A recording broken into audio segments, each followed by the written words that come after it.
Hi guys, അപ്പോൾ ഇന്നത്തെ നമ്മുടെ പരിപാടി നമ്മുടെ വീടിൻ്റെ വർക്ക് നടന്നുകൊണ്ടിരിക്കുകയാണല്ലോ. അപ്പോൾ അതിൻ്റെ കുറച്ച് അപ്ഡേഷൻസ് നിങ്ങളെ കാണിക്കാനായിട്ടാണ് ഞാൻ വന്നേക്കുന്നത്. പെയിൻറ്റിങ്ങിൻ്റെ വർക്കാണ് ഇപ്പോൾ മെയിനായിട്ട് നടന്നുകൊണ്ടിരിക്കുന്നത്.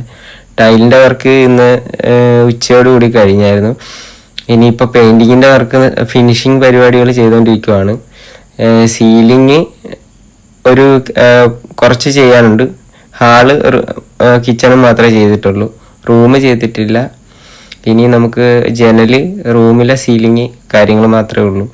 ബാക്കി കംപ്ലീറ്റ് പരിപാടി കഴിഞ്ഞ് കിടക്കുവാണ്. പെയിൻറ്റിങ് അവസാനം ഫിനിഷിങ് പരിപാടിയും ചെയ്തുകൊണ്ടിരിക്കുകയാണ്. കിച്ചൺ സ്ലാബ് ടൈലും വാഷ് ബേസിൻ്റെ പരിപാടിയൊക്കെ കഴിഞ്ഞു. കുറച്ച് പ്ലംബിങ്ങിൻ്റെ വർക്കും കിടപ്പുണ്ട്. പ്ലംബിങ്ങിൻ്റെ വർക്ക് ഏറ്റിരിക്കുന്ന ആളുടെ കൈ ഒടിഞ്ഞിരിക്കുന്നതുകൊണ്ടാണ് അതിൻ്റെ വർക്ക് തീരാത്തത്. അപ്പോൾ അത് പുള്ളി ലാസ്റ്റ് ചെയ്തു തന്നോളാന്ന് പറഞ്ഞിട്ടുണ്ട്. നമുക്കിനിയും കുറേ വർക്കുകൾ നമുക്ക് ചെയ്യാനുണ്ട്. സീലിങ്ങിൻ്റെ വർക്കുകൾ ചെയ്യാനുണ്ട്, കിച്ചൻ്റെ അതുപോലത്തെ ഒരുപാട് വർക്കുകൾ നമുക്ക് ഇനിയും ഉണ്ട്. അതെല്ലാം നമ്മൾ അടുത്ത വീഡിയോയിൽ കാണിക്കുന്നതായിരിക്കും.